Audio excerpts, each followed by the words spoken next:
Filha de o policial morto em serviço ou tenta comprar de volta o cão policial do pai. Olá a todos. Aproveitem esses momentos de relaxamento enquanto assistem. Herói caiu por um ideal, filho do povo. Naquela manhã de inverno, o cemitério da Consolação estava coberto por uma névoa branca e espessa, silenciosa, como se quisesse esconder a dor que se espalhava nos corações daqueles que vinham ao funeral.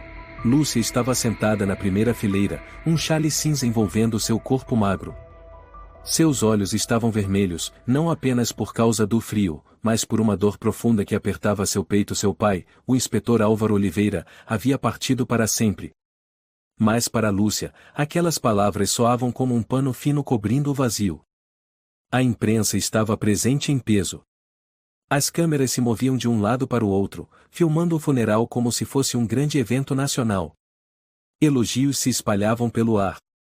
Lúcia sentia nojo da forma como transformavam seu pai em um símbolo, quando na verdade ninguém havia realmente se importado com ele em vida.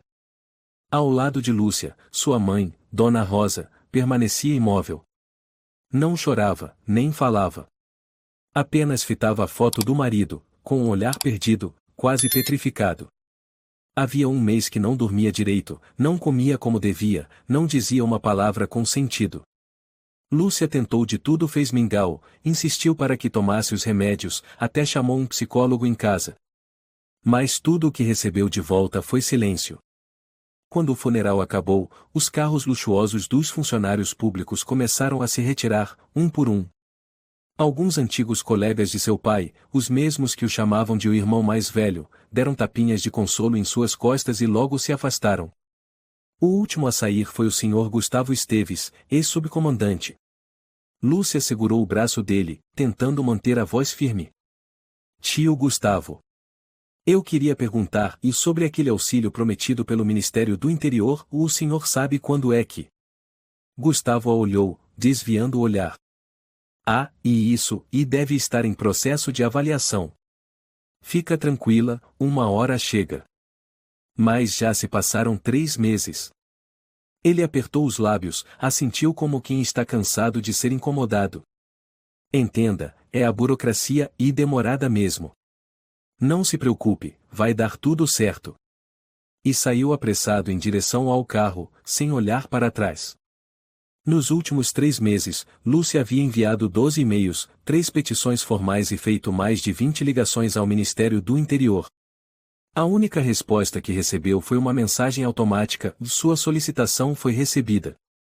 Aguarde o processamento. E então um silêncio. Um silêncio prolongado como a morte. Na faculdade, as pessoas também começaram a evitá-la. Alguns amigos que antes eram próximos agora apenas acenavam de longe e passavam rápido. No pátio, certa vez ela ouviu sussurros: coitada, mas ficar envolvida com esse caso e vai acabar sendo observada por causa da investigação. Lúcia voltou para o pequeno apartamento onde morava com a mãe. Bruno, o cão policial que fora parceiro de seu pai, já não estava mais lá. Após a morte do inspetor, Bruno foi levado de volta à unidade e trancado em um centro de treinamento de emergência. Lúcia não conseguia aceitar aquilo. Ela abraçou uma foto antiga em que seu pai aparecia ao lado de Bruno, logo após concluírem uma operação. Na imagem, seu pai sorria radiante, passando a mão na cabeça de Bruno como quem acaricia uma criança. Ela limpou a moldura e olhou para a mãe, ainda sentada, imóvel como uma estátua. Mãe, e eu vou trazer o Bruno de volta. Eu prometo. Sua mãe não respondeu. Na semana seguinte, Lúcia começou a busca por Bruno. O primeiro lugar que visitou foi a sede da unidade canina na Avenida Brigadeiro Faria Lima. Uma mulher chamada Helena Gonçalves, responsável pelos registros dos cães policiais, a atendeu com um rosto frio como gelo. Você é filha do Sr. Oliveira? Sim.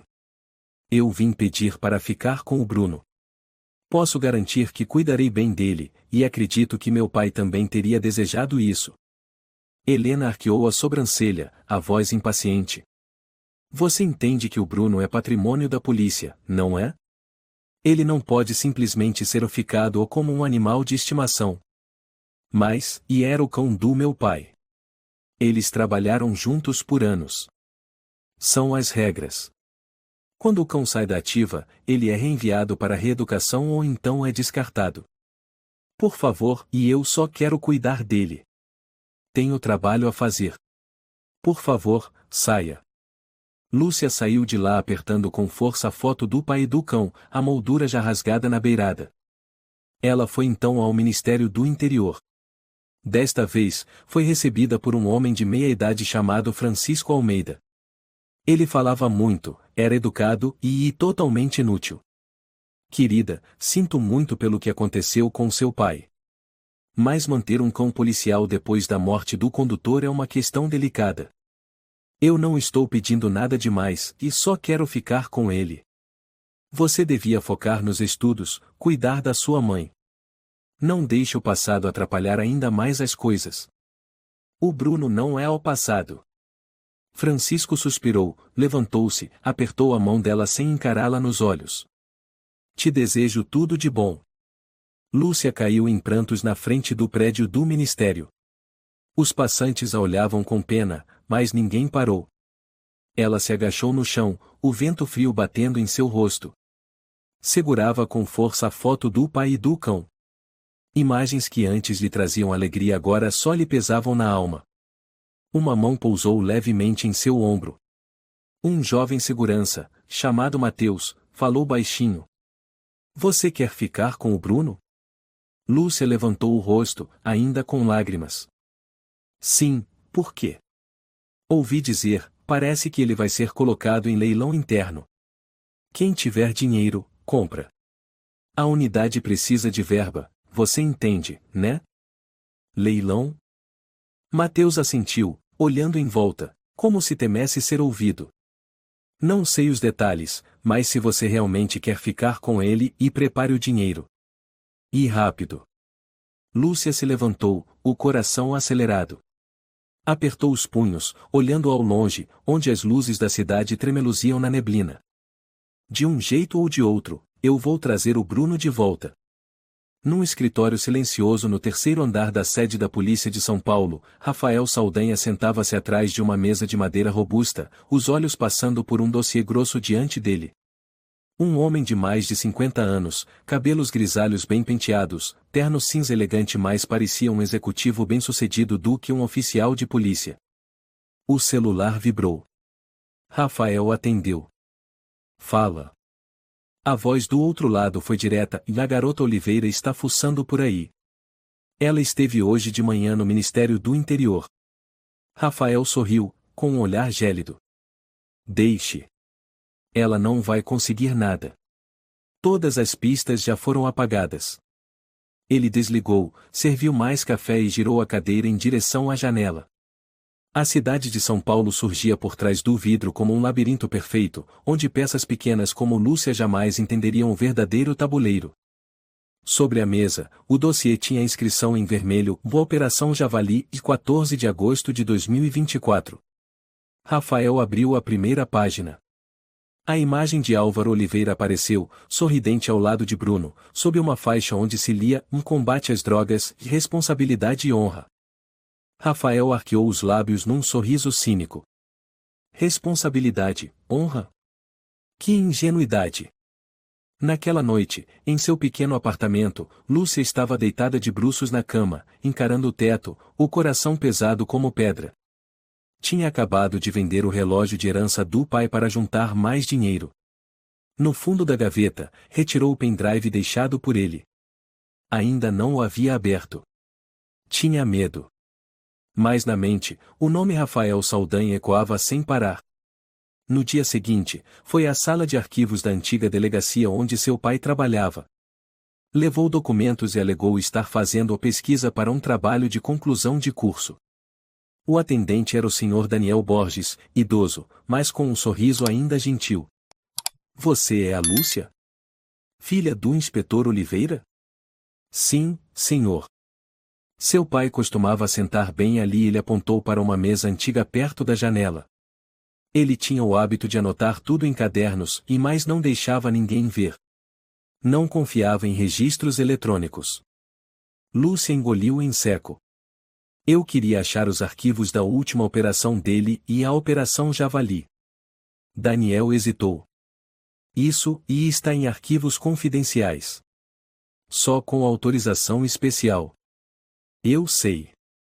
Mas o senhor poderia ao menos me dizer o que realmente aconteceu naquele dia. Daniel olhou em volta, então puxou Lúcia para mais perto. Escute, e naquele dia, o tenente-coronel Rafael ordenou pessoalmente que a equipe de apoio recuasse do ponto de perseguição. Todos ficaram surpresos.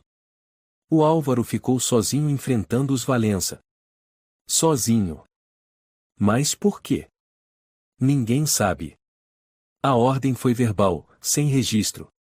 Depois, no relatório, ele escreveu: a situação mudou repentinamente, foi preciso proteger um alvo especial. Mas todo mundo sabe, e qual era esse o alvo? Lúcia apertou os punhos. Nivaldo Valença? Daniel assentiu levemente, sussurrando. Isso. Um chefão do tráfico, mas o cliente de ouro ou de muita gente poderosa. O coração de Lúcia pareceu congelar. Seu pai havia se sacrificado, foi deixado para trás, para proteger alguém como Nivaldo? Seu pai desconfiava. Poucos dias antes, ele me perguntou sobre alguns documentos ligados ao Nivaldo e ao Augusto Moreira. Augusto? Um transportador de drogas. Já havia sido preso, mas depois foi misteriosamente solto. O Bruno mordeu a mão dele durante uma perseguição em Guarulhos. Lúcia lembrou daquele nome. Augusto era justamente o homem que havia vencido o leilão do Bruno. As conexões estavam ficando claras. E depois disso, o Bruno também foi o descartado. Sim. Rafael assinou pessoalmente a ordem para tirá-lo da unidade, alegando o comportamento instável e inadequado à função. Um absurdo. Daniel rapidamente fechou o caderno e olhou em volta outra vez. Você precisa tomar cuidado. Você não sabe com quem está mexendo. Lúcia assentiu e saiu, sentindo o peito em chamas. Pegou o celular e digitou os nomes: o Rafael Saldanha ou Ionivaldo Valença. Nada. Nenhuma notícia negativa, apenas palavras como o estrategista, líder exemplar. Ela mandou mensagem para sua colega de faculdade, Inês Ribeiro, que agora era estagiária no jornal Estadão. Lúcia, Inês, você consegue investigar para mim umas informações sobre o tenente-coronel Rafael Saldanha e o Augusto Moreira? Inês, e que história é essa? É perigoso? Lúcia, só preciso saber se alguma matéria sobre eles foi retirada do ar. Minutos depois, Inês respondeu. Inês tinha duas matérias sobre o Augusto, do ano passado. Uma sobre tráfico de animais silvestres e outra sobre violência. Mas foram apagadas dos servidores. Quem escreveu foi o Rodrigo Costa. Ele saiu do jornal, ninguém sabe bem o motivo. Lúcia ficou em silêncio. Aquela teia de poder era densa demais. Ela era só uma estudante, sem influência, sem respaldo. Mas ainda tinha Bruno. E a verdade. Naquela tarde, em sua sala de trabalho silenciosa, Rafael atendeu outra ligação. Coronel, mais notícias. A garota parece saber mais do que imaginávamos. Rafael riu com desdém. Então vamos ver do que uma garotinha sem diploma é capaz. Nós temos a justiça, a imprensa, e toda a máquina. Ela tem o quê? Um cachorro, senhor. Rafael bateu o copo na mesa com força. E um cachorro não pode depor. Ele se levantou, foi até o armário de ferro e puxou um documento de reclassificação de uso de Bruno Código 4782. Assinou. Carimbou. Mandem ele para o canil Canis Negra. Vamos reprogramar a memória dele. Se é que sobreviverá. Ao mesmo tempo, no seu quarto, Lúcia tremia ao abrir o pendrive. Um áudio começou a tocar. A voz de Álvaro Oliveira. Se você está ouvindo isso, talvez eu já não esteja mais aqui. Mas não deixe que a verdade seja enterrada. Lúcia apertou os punhos com força, encarando o teto. Lágrimas silenciosas escorriam. Eu juro, pai, eu não vou deixá-los impunes. 3 dias depois, uma garoa fina caía sobre São Paulo. Lúcia saiu de casa usando o antigo casaco do pai, segurando firmemente uma pasta com os documentos que preparara e dossiê sobre Bruno, pedido oficial de guarda, atestados da situação familiar. Sabia que onde quer que fosse, ouviria apenas ou não. Mas precisava atentar. Por Bruno. Por seu pai. Primeiro destino, sede da Polícia Distrital do Tatuapé, onde Bruno fora levado para reavaliação. Ela entrou ainda molhada da chuva. No balcão, uma mulher de cabelo curto e maquiagem impecável. No crachá, de Marina Soares. Preciso falar com o responsável pelos cães policiais. Vim pedir para manter um cão especial, o Bruno, do inspetor Oliveira. Marina observou da cabeça aos pés, franzindo a testa. Você é filha do senhor Oliveira. Lúcia Oliveira. Sinto muito, mas ninguém poderá atendê-la. Esse setor não recebe civis. Mas enviei meu pedido há 2 semanas. Só quero ficar com o Bruno. Ele não é uma ferramenta, ele é minha família. Marina suspirou, pegou o celular e fingiu uma ligação. Sim, tem uma garota fazendo escândalo aqui no saguão. Sim, filha do Oliveira. Sim, já vou pedir que se retire. Lúcia não esperou. Virou-se com força, apertando a pasta de documentos. A chuva lá fora engrossava a cada minuto. Ela seguiu até o Ministério do Interior, agora ao Departamento de Patrimônio e Liquidação. O prédio ficava na rua Oscar Freire, cercado por bancos de luxo e lojas sofisticadas, um contraste completo com sua realidade. No balcão, um senhor de barba branca, chamado João Almeida, parecia gentil. Lúcia decidiu tentar ser direta. Boa tarde, meu nome é Lúcia Oliveira.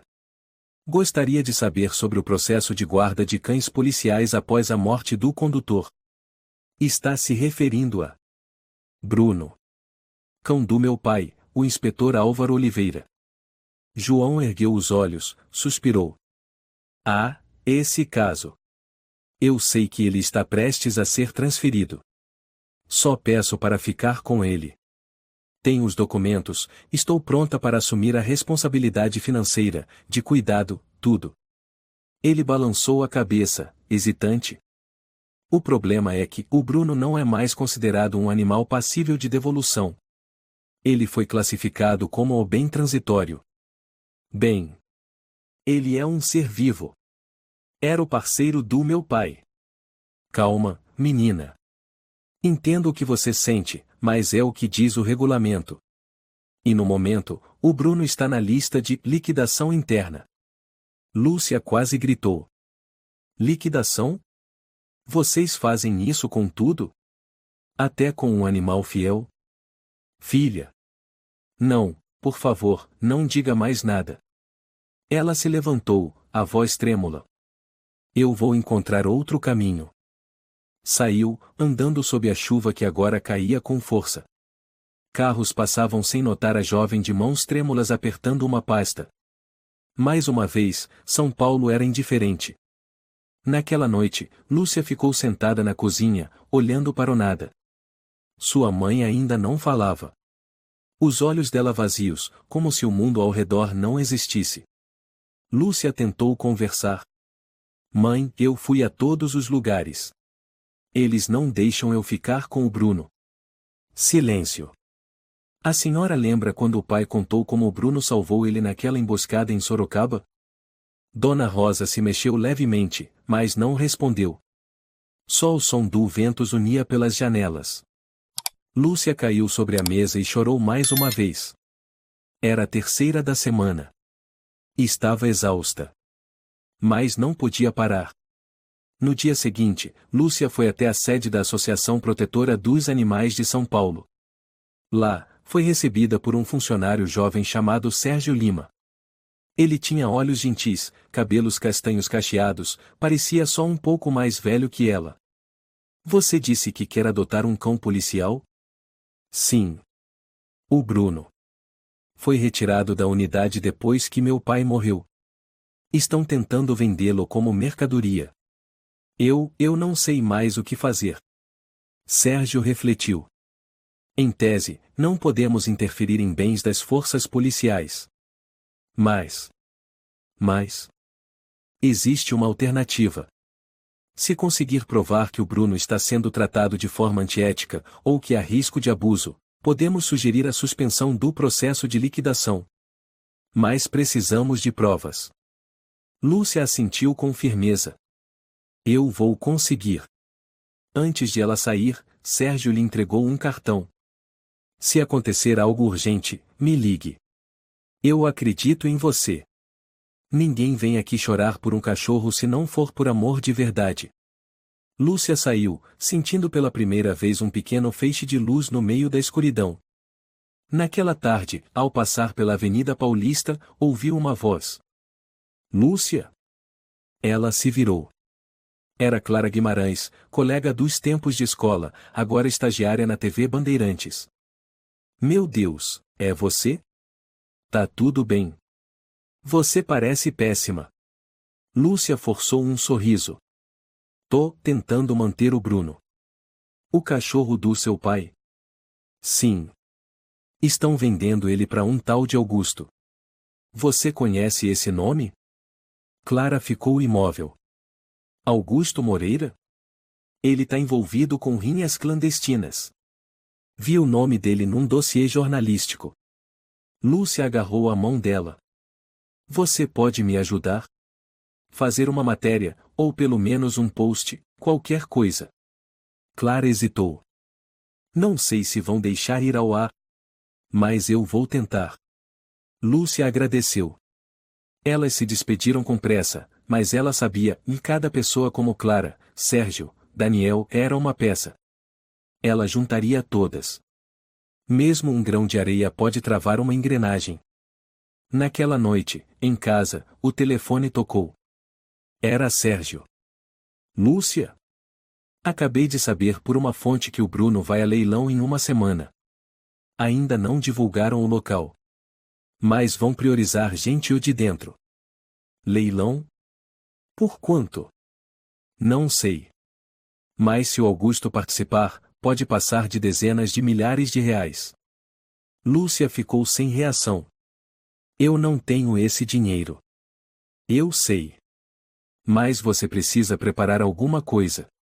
Dinheiro, ou provas. Senão, vai perder o Bruno para sempre.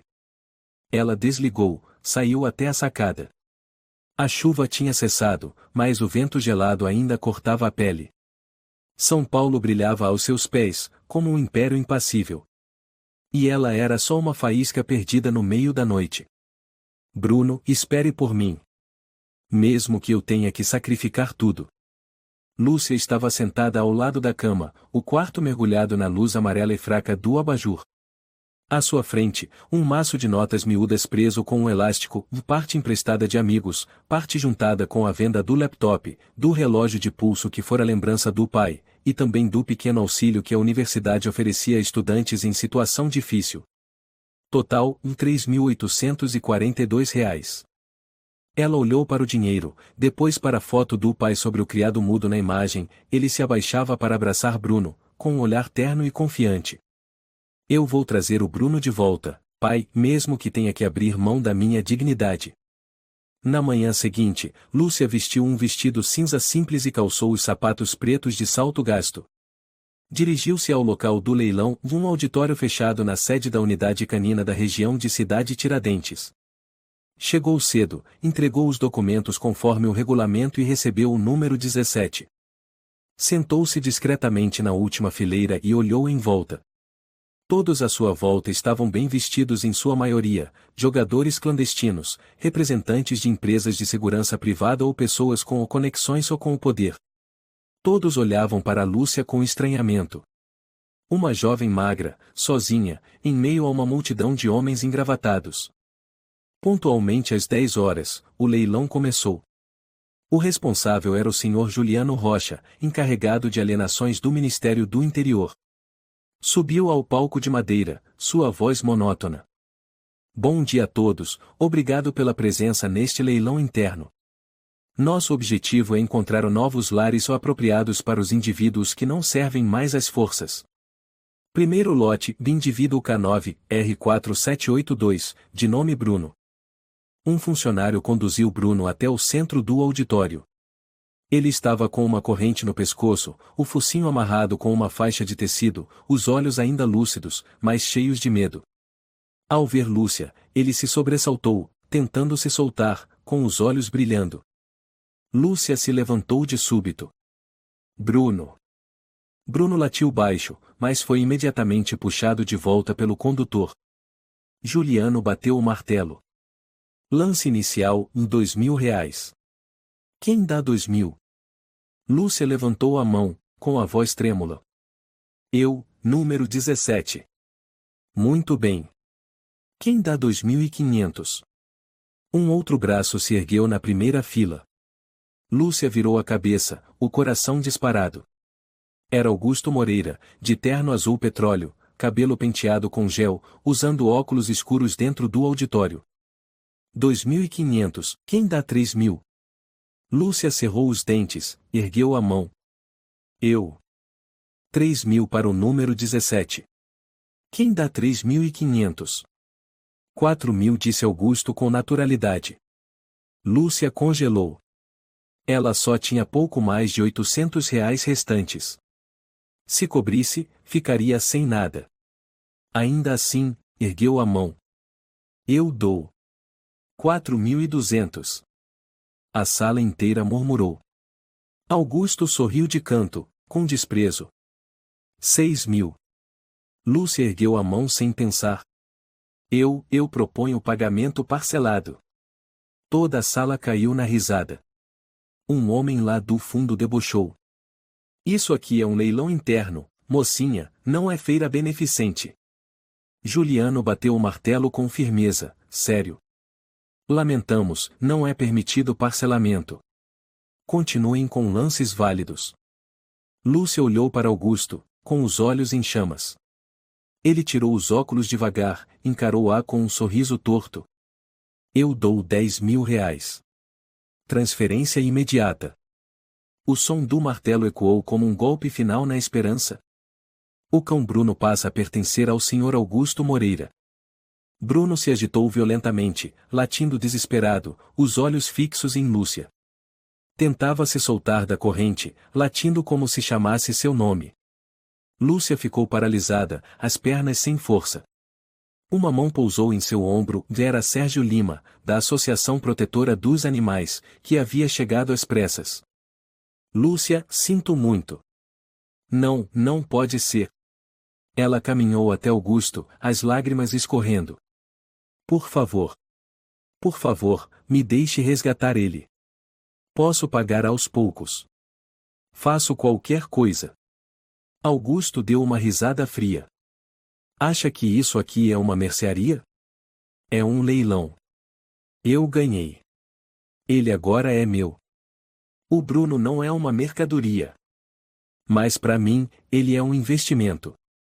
Um bom retorno. Lúcia estendeu o braço por reflexo, mas foi impedida por um segurança. Virou-se para Juliano. Por favor, suspenda este leilão. Tenho provas de que ele já foi investigado por maus tratos a animais. Juliano cruzou os braços, deu de ombros. Não há nenhum registro oficial. Se não quiser ser retirada à força, por favor, saia do recinto. Sérgio puxou levemente o braço dela. Lúcia, vamos. Este lugar não é para quem tem coração. Bruno foi arrastado, trancado numa gaiola de metal sobre um caminhão preto. Debatia-se, latia rouco, os olhos ainda fixos em Lúcia até que o veículo desapareceu. Lúcia caiu de joelhos, o corpo tremendo de desespero. Ao redor, as pessoas saíam em silêncio. Ninguém falou. Ninguém olhou para ela. Só restava o eco distante dos latidos abafados. Ela olhou para Sérgio. O que ele vai fazer com o Bruno? Não sei ao certo, mas com alguém como Augusto, tudo é possível. Lúcia apoiou o rosto nas mãos. Eu perdi. Sérgio pousou uma mão em seu ombro, sussurrando. Às vezes, a luta não acabou, só mudou de fase. Lúcia não respondeu. por dentro, a dor já havia ultrapassado qualquer lágrima. O caminhão preto deixou o local do leilão ao entardecer. No céu cinzento de São Paulo, sua sombra deslizava fria, deixando para trás apenas cheiro de gasolina e um aperto profundo no peito de Lúcia. Bruno estava trancado numa jaula de ferro na traseira. A corrente no pescoço apertava, o focinho envolto por uma faixa grossa de tecido. Seus olhos dourados brilhavam de raiva e confusão. Rosnava, arranhava a grade com as patas, lutando com fúria, como se soubesse que à frente havia escuridão e atrás, a única pessoa que queria ao lado. "Cala a boca, bicho desgraçado!" gritou um brutamonte sentado ao lado da jaula, chutando a grade. Bruno rosnou ainda mais, sem medo, arranhando com mais força. Na cabine, Augusto Moreira estava no banco da frente, pernas cruzadas sobre o painel, com um copo de uísque na mão. Olhava para o cachorro pelo retrovisor, com um sorriso torto. "Late à vontade. Late até perder a voz.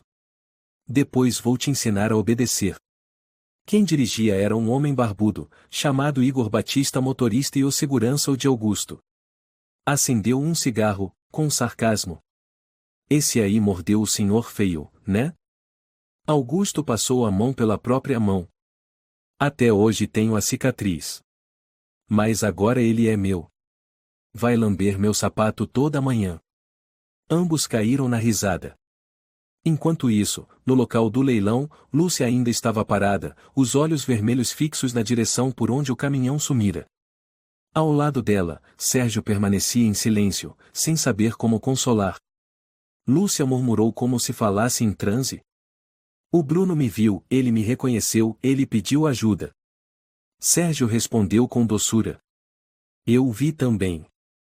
Ele se debatia, ele não queria ir embora de você." Lúcia virou-se de repente, com um olhar assustado. "O que vão fazer com ele? Vão reeducar? Ou matar? Não sei. Mas sei que o Augusto não cuida de cachorro por amor. Eu não posso aceitar isso. Eu não posso!" gritou Lúcia, quase histérica. Sérgio pousou a mão em seu ombro. "Vá descansar um pouco. Amanhã vamos descobrir para onde o Augusto levou o Bruno. Tenho alguns contatos em centros de treinamento." Lúcia assentiu, trêmula. Estava exausta, mas o coração ainda queimava de raiva e dor. Naquela noite, Lúcia voltou para casa. Sua mãe ainda estava sentada à janela, o olhar vazio. Não se sabia se ela tinha percebido que a filha acabava de passar por um dos piores dias de sua vida. Lúcia tirou o casaco, foi até ela e se ajoelhou. "Mãe, me desculpa. Eu não consegui ficar com o Bruno." Dona Rosa continuou em silêncio.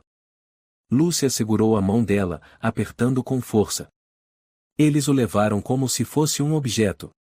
Mãe, eles não o veem como um ser vivo. Ninguém falou nada. Ninguém ficou do nosso lado." Ela não respondeu, nem puxou a mão.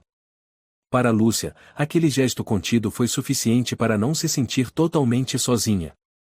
Ela caiu no chão, os ombros pequenos tremendo entre soluços contidos. Em sua mente, a imagem dos olhos de Bruno ao ser arrastado não parava de assombrá-la, olhos desesperados, suplicantes, como se implorassem para que ela o trouxesse de volta. Na manhã seguinte, Lúcia recebeu uma mensagem de Sérgio: "Eu sei para onde o Augusto levou o Bruno. Me liga." Ela atendeu imediatamente. "Sérgio? Fala logo. Eu tenho um amigo antigo, José Monteiro, que já trabalhou no centro de treinamento Canis Negra. Ele confirmou que viu Augusto chegar lá ontem à noite e entregar um cão K9. Canis Negra. Onde fica isso?" "Em Sorocaba. Fica a quase 70 quilômetros daqui." "Mas, Lúcia, não é um lugar bom.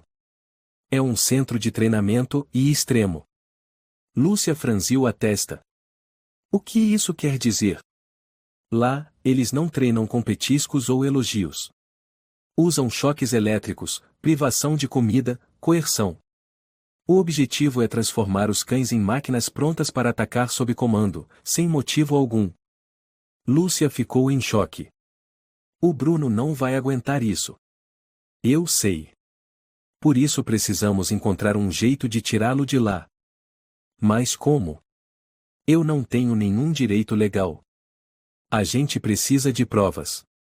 Se conseguirmos filmar maus tratos aos animais, eu posso ajudar a divulgar na imprensa. Caso contrário, vamos precisar de tempo. E coragem. Lúcia olhou pela janela. O céu de São Paulo estava novamente cinzento. Ela pensou no pai. Pensou no Bruno. Pensou em tudo o que lhe havia sido tirado. Eu não me importo mais com a lei. Eu só quero o Bruno vivo. Não vou deixar o cão mais leal do meu pai morrer numa jaula de ferro. No centro de treinamento Canis Negra, Bruno foi arrastado até a cela de treinamento número 7. Estava com a focinheira presa, as patas amarradas provisoriamente com uma fita de tecido, encolhido no chão frio de azulejo. Ao lado, ouviam-se latidos fracos de outros cães, a maioria com aparência exausta ou descontrolada de tanto medo. O treinador-chefe Chico Santos, um careca corpulento, se aproximou e lançou um olhar a Bruno. Esse é o que mordeu o Augusto, né? É, ele quer que vire um cão de ataque especializado. Custe o que custar. Chico assentiu. Você vai aprender a obedecer, filhote. Aqui, não existe ou amizade ou nem ou lealdade. Ele ergueu um bastão elétrico e encostou de leve na pata de Bruno. O cão rosnou, sem demonstrar medo. Chico deu uma risada. Você ainda se lembra de alguém, não é? Pelo jeito como você olha para a porta, deve ser a Odoninha, né? Um funcionário jovem chamado Marcos, que estava por perto, sussurrou. Esse cachorro é diferente dos outros. Ele olha para as pessoas de um jeito diferente. Chico gritou. Você é novo aqui, cale a boca. Todos os cães são iguais quando estão famintos e com dor. Marcos virou de costas, mas sentia um aperto no peito. Nunca tinha visto um cão manter a lucidez mesmo após ser tratado como um objeto. Em São Paulo, Lúcia enviava e-mails para todos os jornais locais, redes sociais e grupos de defesa dos animais. Toda noite, ela revia as fotos do pai de Bruno, para lembrar a si mesma de que não podia desistir. Sérgio foi até a casa dela com um mapa e uma câmera escondida. Eu não posso entrar no Canis Negra, mas conheço a estrutura. Se você tiver coragem, eu ajudo remotamente. Lúcia agarrou a câmera, os olhos firmes. Não é coragem. É justiça.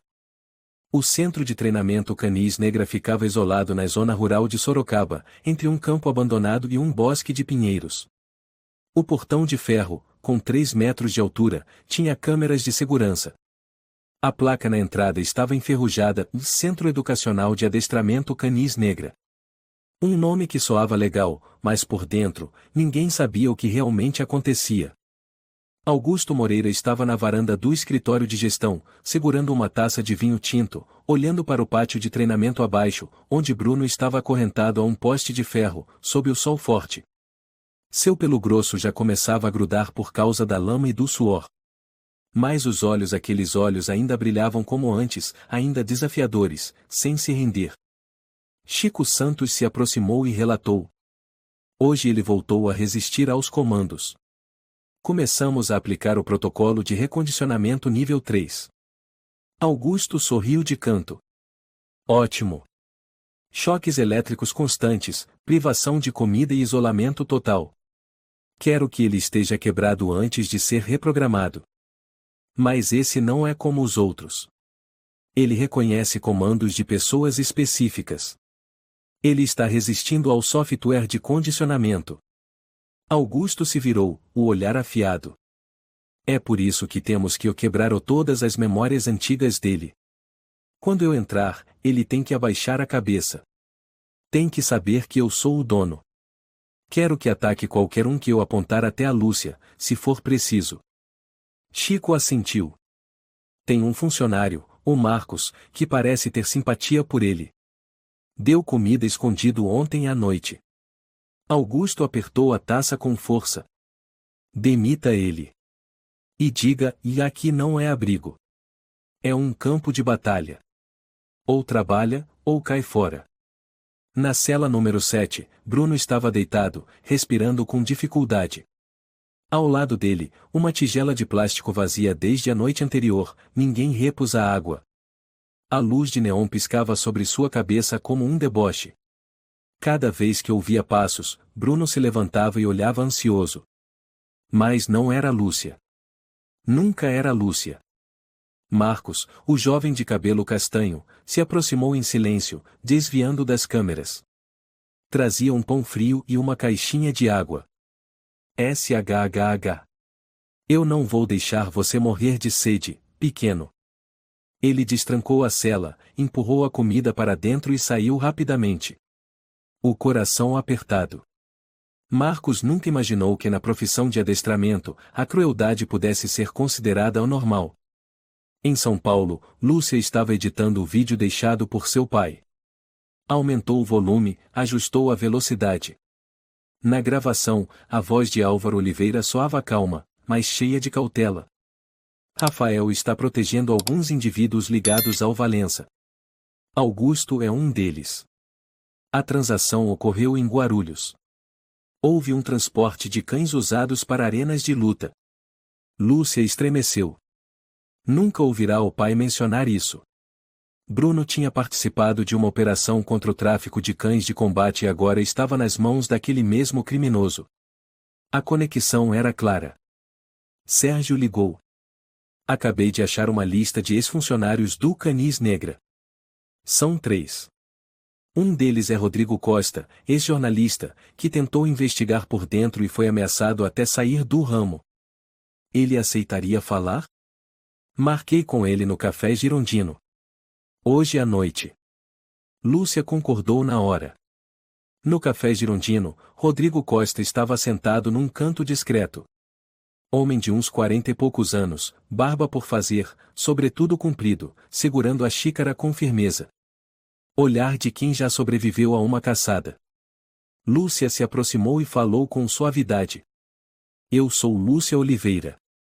Ele assentiu. Filha do Álvaro. Eu o conheci. Um dos poucos íntegros na polícia. Eu preciso da verdade. Preciso saber o que Augusto e o Canis Negra fizeram com os cães transferidos. Rodrigo deu um sorriso amargo. Você tem ideia de quantos cães foram reprogramados lá? Mais de 70. A maioria foi exportada para apostas ilegais em corridas e rinhas. O Bruno não vai virar um animal selvagem desses. Bruno foi classificado como o de alta inteligência emocional, capaz de distinguir perigo de afeto. Esse tipo é difícil de recondicionar. O Augusto não vai perdoar isso. Lúcia apertou as mãos. O que eu preciso fazer? Você precisa de imagens. Áudio. Provas. Precisa mostrar ao Brasil quem realmente são Augusto e Rafael. Rodrigo tirou do bolso um cartão de memória. Aqui tem uma gravação que consegui antes de sair. Mas não é o bastante. Você vai precisar de mais. Lúcia pegou, inclinou a cabeça em sinal de respeito. Eu vou fazer o resto. Pelo meu pai. E pelo Bruno. No Canis Negra, Augusto entrou no pátio de treinamento. Chico fez sinal de que tudo estava pronto. Em sua mão, um controle de comandos sonoros, um dispositivo com sinal implantado direto no ouvido de Bruno. Se Bruno não obedecesse, levaria um leve choque pelo colar. Comecem. Eles soltaram Bruno. No pátio, havia apenas um boneco de borracha com uniforme policial. Augusto deu a ordem. Ataque. Bruno ficou parado. Seus olhos não saíam de Augusto, mas ele não atacou. O homem apertou o botão. Um leve choque fez Bruno cambalear. Mas ele não se moveu. Ataque. Mais um choque. Bruno gemeu, mas não mordeu o boneco. Chico olhou para Augusto, com a testa franzida. Ele resistiu ao comando. Estava se lembrando da ordem original do antigo treinador. Augusto avançou, rugindo. Você vai esquecer aquela garota. Você é meu. Ataque, desgraça. Bruno se levantou de um salto, rosnando, E pela primeira vez seus olhos brilharam com uma raiva pura. Ele se lançou sobre Augusto, não por comando, mas por ódio. Por sorte, Chico conseguiu puxar a corrente. Bruno foi puxado violentamente para trás, soltando um grito de dor. Marcos assistia de longe, as mãos cerradas. Ele não podia mais ignorar aquilo. Naquela noite, Marcos entrou escondido na sala de Augusto, conectou o pendrive deixado por Lúcia com o cartão de memória contendo os vídeos e áudios no computador do centro. Enviou tudo para o e-mail anônimo fornecido por Sérgio. Em São Paulo, Lúcia acessou o blog recém-criado. Lá, ela carregou o vídeo, de imagens de Bruno levando choques elétricos, olhos clamando no escuro, um boneco sendo usado como alvo. A legenda dizia: o cão que salvou a vida de um inspetor virou instrumento de vingança.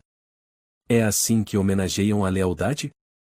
Hashtags, Justiça por Bruno Oliveira não morreu em vão. Poucas horas depois, o vídeo foi compartilhado em massa nas redes sociais. A revista Vida Animal, um canal especializado em direitos dos animais, publicou o Centro de Treinamento Canis Negra onde transformam heróis em feras. Lúcia ficou diante da tela, as mãos trêmulas, o coração acelerado. Ela sabia, e a batalha estava só começando. A chuva caiu a noite inteira sobre São Paulo.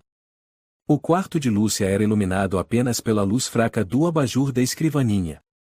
Ela se encurvava sobre o computador, o vídeo de Bruno sendo eletrocutado ainda rodando. As imagens se repetiam, como punhaladas cada vez mais profundas no seu peito. Na internet, sua postagem se espalhava feito fogo. Milhares de comentários, centenas de milhares de visualizações.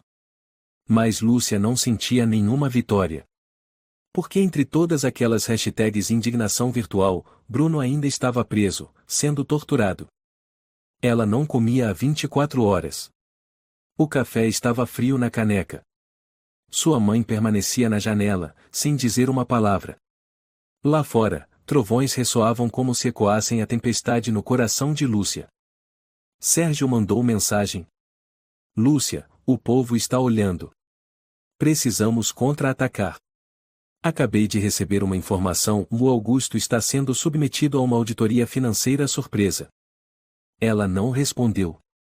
Inês, sua colega dos tempos de escola, ligou. Você viu o jornal de hoje? Sua história saiu na primeira página da seção de reportagem investigativa. Lúcia respondeu com voz rouca. E isso adianta de quê? O Bruno ainda está preso. Meu pai ainda está debaixo da terra fria. Mas pelo menos você está fazendo as pessoas verem. Você está forçando elas a reconhecerem o erro. Lúcia soltou um sorriso seco. Ninguém reconhece nada. Eles só apagam as provas e esperam a poeira baixar. Inês ficou em silêncio. Lúcia desligou e caminhou até a gaveta da escrivaninha. Pegou um pendrive antigo, a última coisa deixada por seu pai. Ela nunca ouvirá a gravação até o fim. Mas naquela noite, decidiu ouvir tudo. Conectou o USB no laptop, abriu a pasta nomeada O Lúcia Confidencial. O primeiro arquivo tinha data de 10 de agosto, 4 dias antes da morte de seu pai. A voz de Oliveira soou grave e apressada. Se você está ouvindo isso, talvez eu já tenha partido. Filha, eu não posso confiar em ninguém, nem mesmo dentro da corporação. Rafael vendeu informações para Valença. Augusto é só um dos tentáculos. Eu gravei parte dos dados neste USB. O restante está escondido num lugar especial onde costumávamos ir quando você era pequena. Lúcia se endireitou. Um lugar onde íamos. Tentou lembrar. Parque? Biblioteca? Museu? A gravação continuava. Você lembra do caminho coberto de buganvílias, perto da estátua do cachorro? Nós passávamos horas lá, o Bruno deitado aos seus pés, e eu lendo o jornal. Ali, debaixo do banco de pedra, há uma pequena caixa de metal. Lúcia se levantou como se tivesse levado um choque. Parque Ibirapuera. Bem atrás do Palácio Real. A estátua do cachorro branco que ela acariciava por horas quando criança. Pegou o casaco, saiu correndo porta fora, apesar da chuva incessante. Sua mãe perguntou, pela primeira vez em semanas: "Onde você vai?" Lúcia olhou para trás, a voz trêmula: "Buscar meu pai." E o Bruno? 1 hora depois, ela chegou ao Parque Ibirapuera. Era alta madrugada, o parque estava deserto. A luz dos postes iluminava a estátua do cachorro, que parecia etérea, como num sonho. Lúcia correu até o banco de pedra onde seu pai costumava ler o Globo, enquanto ela tomava sorvete de morango. Ajoelhou-se e começou a cavar a terra sob o banco com as unhas. A chuva deixava o chão macio e gelado, mas ela ignorava tudo. Suas mãos sangravam, até que tocaram o metal. Uma caixinha de ferro. Abriu-a. Dentro havia um cartão de memória SD e um bilhete encharcado com as letras borradas. "Se você encontrou isso, é porque é forte o bastante para continuar. Não tema esses homens. A verdade é a arma mais poderosa." Lúcia abraçou a caixa contra o peito e chorou sob a chuva. Na manhã seguinte, ela abriu o cartão SD no laptop. Havia um único vídeo. A imagem tremia, escura, mas nítida o suficiente para mostrar uma reunião entre Rafael, Augusto e outro homem, provavelmente um dos capangas de Nivaldo Valença. Rafael dizia no vídeo: "Oliveira já está desconfiado. Temos que tirá-lo do caminho. Se for preciso, que eu morra em missão. Ponto." Lúcia mal conseguia respirar. Aquele vídeo, se publicado, não só poderia salvar Bruno, mas também expor crimes que estavam enterrados. No entanto, quando ela enviou o vídeo para Inês publicar no jornal, a amiga respondeu poucos minutos depois: "Lúcia, barraram a matéria. Veio ordem de cima. O editor-chefe não quer mexer com o Rafael." Lúcia gritou: "O que você quer dizer com isso? Está tudo escancarado." Inês respondeu, com tristeza: "Eu não posso publicar." "Mas, e você pode." Lúcia entendeu. Ela não precisava do sistema da imprensa. Precisava da comunidade. Reabriu sua conta nas redes sociais e postou o vídeo com a legenda: "Esse é o motivo da morte do meu pai. E o motivo pelo qual Bruno está sendo torturado. Me ajudem a compartilhar antes que eles tirem do ar. Hashtags Justiça por Oliveira Salvemo Bruno." O vídeo viralizou. À tarde, diversos grupos, canais no YouTube e veículos independentes começaram a investigar.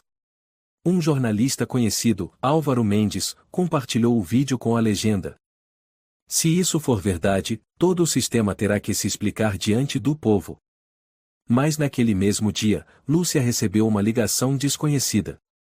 Uma voz masculina, grave e gélida: "Se continuar, o que restar do seu pai será desenterrado. E aquele cachorro vai desaparecer do mapa. Não teste nossa paciência." Lúcia tremeu. Mas desta vez, ela não desligou. Respondeu firme: "Eu não tenho mais medo. Se for preciso, morro tentando trazer o Bruno de volta." "E você? Tem medo da luz da verdade?" Naquela noite, voltou para casa completamente exausta. Sentou-se no chão e reproduziu o último áudio deixado por seu pai: "Lúcia, não sei se ainda estarei vivo quando você ouvir isso. Mas se você ainda ama o Bruno, se ainda acredita na justiça, então não deixe a verdade ser enterrada. Não permita que homens como Rafael continuem existindo nem por mais um dia." Lúcia olhou para o teto, com a voz embargada: "Eu prometo, pai. Mesmo que esteja sozinha, eu vou lutar." Sua mãe, Rosa, parada na porta do quarto, entrou. Abraçou a filha, pela primeira vez em tanto tempo. Sem palavras, apenas um aperto firme, como se dissesse: "Você não está sozinha." No quarto escuro, a luz do computador permanecia acesa, iluminando uma foto de Lúcia, com olheiras profundas, mas o olhar firme e determinado. 3 dias depois da publicação do vídeo da reunião entre Rafael e Augusto, o clima no Ministério do Interior era de tensão absoluta. A imprensa se amontoava nos portões, jornalistas se empurravam por declarações, mas recebiam apenas respostas evasivas e fugas. Lúcia, nesse momento, não esperava sentada. Já estava pronta para o próximo passo, ativar a armadilha que preparara silenciosamente desde antes do leilão. Voltando algumas semanas no tempo, na véspera do leilão, Lúcia estava no pequeno escritório de Sérgio. Sobre a mesa, o pendrive com a gravação do pai. Sérgio franziu a testa. Tem certeza? Se revelar isso cedo demais, eles vão conseguir abafar tudo. Lúcia balançou a cabeça, os olhos cheios de cálculo. Eu não vou divulgar. Vou mandar para a única pessoa em quem meu pai confiava na corporação. Quem? Inspetora Beatriz Cardoso. Beatriz fora colega próxima de Oliveira, conhecida por ser firme e íntegra. Desde a morte dele, pediu transferência para uma unidade afastada, nos subúrbios. Mesmo jogada para escanteio, ainda tinha alguma influência, se tivesse provas. Sérgio assentiu. Você conseguiu o contato? Sim. Vou enviar o USB sem remetente. Se ela ouvir, ela vai entender. Lúcia estava certa. Beatriz recebeu o USB 3 dias depois. Abriu a gravação em sua sala privada. O rosto antes inexpressivo, de repente, se alterou.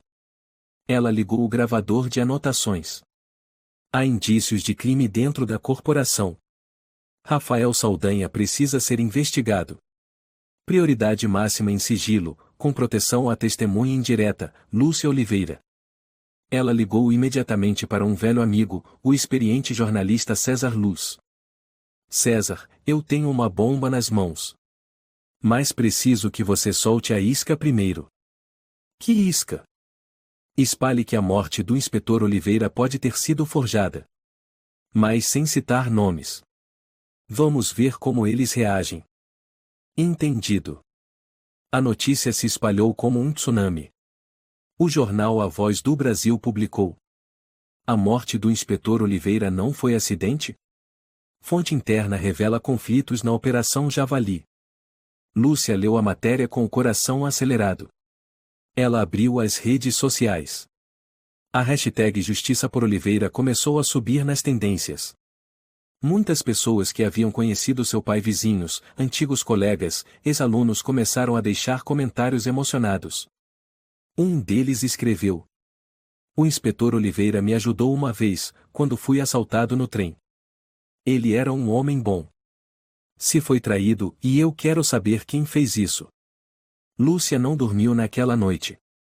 Sentada diante do laptop, o olhar firme, os dedos não paravam de digitar.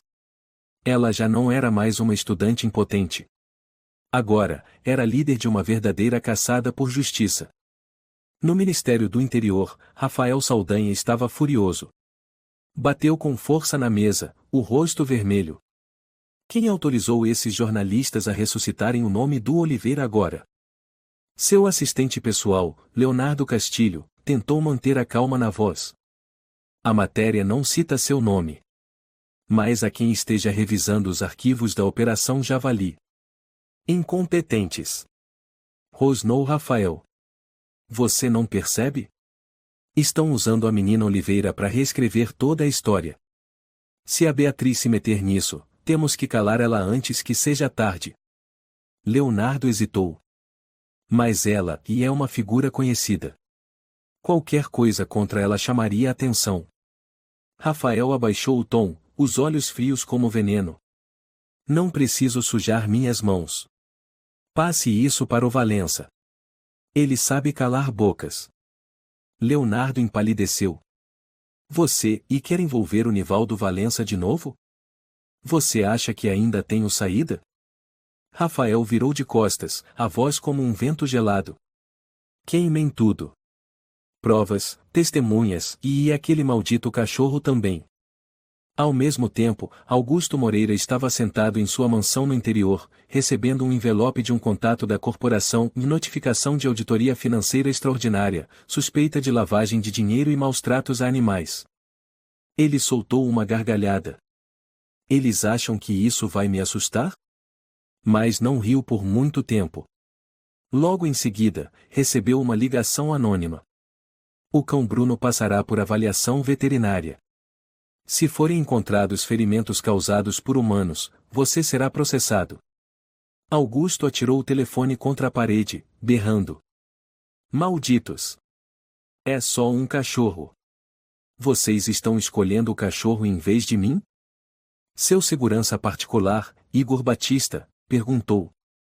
Senhor Augusto, o que fazemos agora? Mate-o. Agora. Antes que ele fale. Igor hesitou. Mas, e é só um cachorro? Augusto rangeu os dentes. Eu disse para matar. Naquele mesmo momento, no Canis Negra, o jovem funcionário Marcos, aquele que havia ajudado Bruno, recebeu uma mensagem urgente de Sérgio. Mensagem de Sérgio. Bruno vai ser executado. O ministério está tentando encerrar tudo antes da tempestade estourar. Marcos correu direto para o canil de número 7. Bruno ainda estava encolhido, os olhos abertos, mas o corpo coberto de feridas após dias de tortura. Eu não vou deixar você morrer, garoto. Eu juro. Marcos abriu a cela, enrolou Bruno num cobertor e o ergueu nos ombros. Sabia que tinha apenas alguns minutos antes de ser descoberto. Correu até o portão dos fundos, pulou para dentro da van dirigida por sua namorada, Natália Alves. Natália trabalhava numa ONG de resgate animal e estava disposta a arriscar tudo por seres que não podiam falar. Vai! Gritou Marcos. Leva ele pro Sérgio. Rápido! Na manhã seguinte, no Centro Veterinário de Resgate em Campinas, Lúcia entrou na sala de emergência. Quando a porta se abriu, ela viu Bruno deitado sobre a maca, recebendo soro, o corpo magro como um esqueleto. A veterinária, doutora Silvana Ribeiro, falou suavemente. Ele foi severamente desnutrido e apresenta hematomas em várias áreas. Mas ele está vivo. E ainda lembra de você. Lúcia se aproximou. Bruno ergueu a cabeça, os olhos encontraram os dela, e naquele instante, toda a tempestade, todo o ódio, toda a desesperança desapareceram. Ele soltou um gemido baixo, esticou o pescoço e lambeu a mão dela. Lúcia desabou em lágrimas. Sou eu, e eu tô aqui, Bruno. A sala ficou em silêncio. Sérgio, Natália, Marcos, todos estavam ali, imóveis diante daquela cena. Um jornalista presente por acaso registrou a imagem da garota que abraçou o cão no inverno de São Paulo. Essa imagem se tornou símbolo de toda a campanha por justiça. Nas redes sociais, milhares de pessoas trocaram suas fotos de perfil por aquele momento. O jornal Folha de São Paulo estampou a manchete. Não é mais um caso de maus-tratos. É um sistema que trai a lealdade. Na sede da Polícia Nacional de São Paulo, uma coletiva de imprensa foi convocada com urgência. Atrás do púlpito, a bandeira do Brasil. Ao centro, a inspetora Beatriz Cardoso, com seu uniforme azul marinho, o rosto firme, mas os olhos reluzindo determinação. À frente, dezenas de jornalistas, câmeras e microfones apontados para ela. Flashes disparavam sem parar. O clima era de pura tensão. Beatriz respirou fundo e declarou. Coletamos provas suficientes para concluir que a morte do inspetor Álvaro Oliveira apresenta indícios de encenação. Os dados deixados por ele, junto aos testemunhos e a gravação original, foram verificados. A sala explodiu em murmúrios. Além disso, descobrimos uma rede que usava cães policiais para encobrir atividades criminosas, liderada pelo tenente-coronel Rafael Saldanha, com parceria externa de Augusto Moreira. Um jornalista se levantou bruscamente. Inspetora, há chances de envolvimento do narcotraficante Nivaldo Valença? Beatriz respondeu sem piscar. Sim. Mas não podemos divulgar toda a lista por enquanto. As informações estão sendo repassadas ao Ministério Público para dar início ao processo de acusação formal. Lúcia assistia à transmissão ao vivo da casa de Sérgio. Sentada ao lado de Bruno, agora mais consciente, embora ainda enfaixado. O cão leal repousava a cabeça em seu colo, de vez em quando tocando com o focinho sua mão, como quem dissesse, e nós conseguimos. Beatriz olhou direto para a câmera. Não estamos falando apenas de um inspetor traído. Estamos falando de lealdade rejeitada. De um sistema que escolheu o silêncio em vez da justiça. Mas hoje, o silêncio acabou. Ao mesmo tempo, na mansão de Augusto, as sirenes da polícia ecoavam. A porta foi arrombada. Augusto não teve tempo de reagir, foi imobilizado na sala de estar. Ele se debatia, berrando. Vocês não têm esse direito. Eu sou o principal financiador da segurança pública.